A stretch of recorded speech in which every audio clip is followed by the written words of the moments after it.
started the year with a staff of 24 and 1 open position. By the end of the year, there were 13 returning. Of those 13, 4 have applied elsewhere, which drops that number to 9. 9 out of 24 that are for sure returning to West Wilson. That's 1 grade. Multiply that by 3. They are transferring or going to different counties. Why?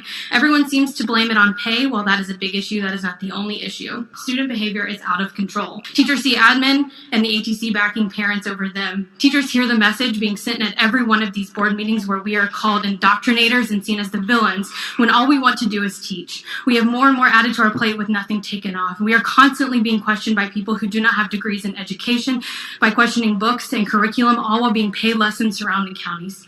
But I see you, I hear you, I got the message loud and clear. Ms. Gray, your time is up. Thank you. I'm resigning from this. There seems to be a coordinated effort to run teachers out of the profession.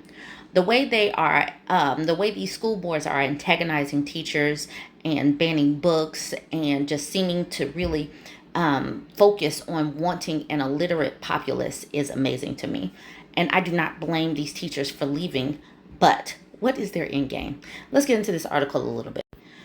A survey released earlier this year by the National Education Association found that 55% of educators want to leave teaching earlier than they originally planned. The main reason? Burnout from massive labor shortages.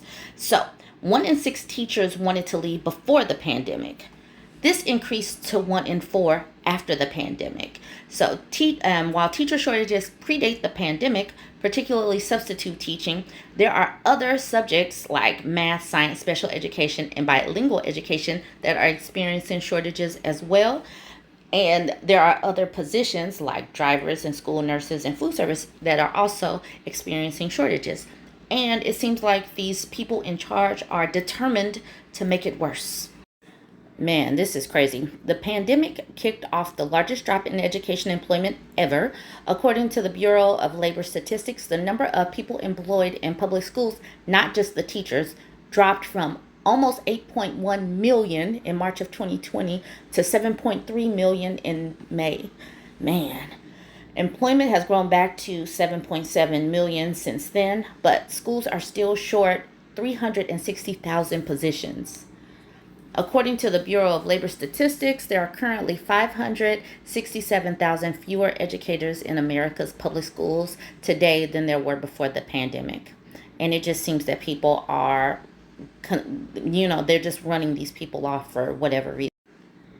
A survey of 15,000 educators found a growing trend of students verbally and physically harassing teachers, as well as parents engaging in online harassment and unprovoked retaliatory behaviors against the teachers. 1/3 of surveyed teachers report experiencing at least one incident of verbal or threatening violence from students during the pandemic, and over 40% of school administrators reported verbal or threatening violence from parents. All respondents reported significant verbal and threatening victimization from students, parents, colleagues, or administrators. Teachers go into teaching to teach kids and not to be threatened and harassed by parents and students and the administrator and have to play politics. This is crazy. If you care about society, you would want an educated populace, but I believe that the powers that be want an illiterate populace that's just going to be worker bees and make some babies. That's what I believe. Y'all chime in.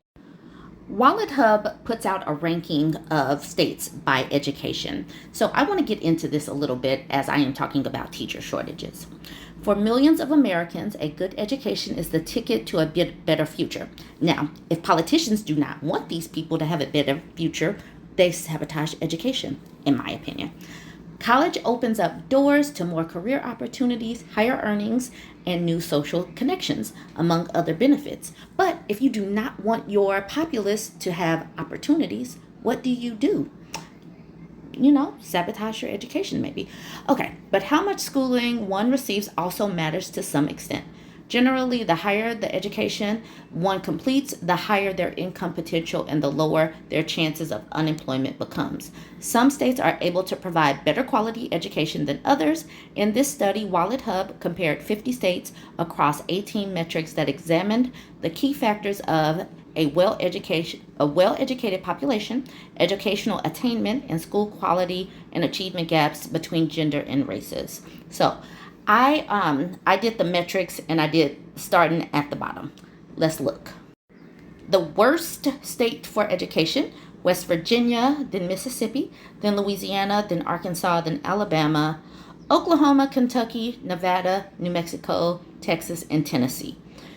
I am totally sure that if I were to overlap a map where the majority of these voters are conservative, the majority of the conservatives would live in these states. I believe New Mexico is a blue state, but for the most part, these are red states. And these are the states that are also running their teachers out. So there is a correlation between the educational opportunities and politics. And I don't know what their end game is outside of continuing to have an illiterate population that is there to not think, just to make babies. But that is my takeaway. You guys can tell me what you think. Go ahead, join the conversation. Tell me what you think. Teacher shortages, education, where politicians land. Tell me all that you are thinking as far as this coordinated plan. Like, comment, share.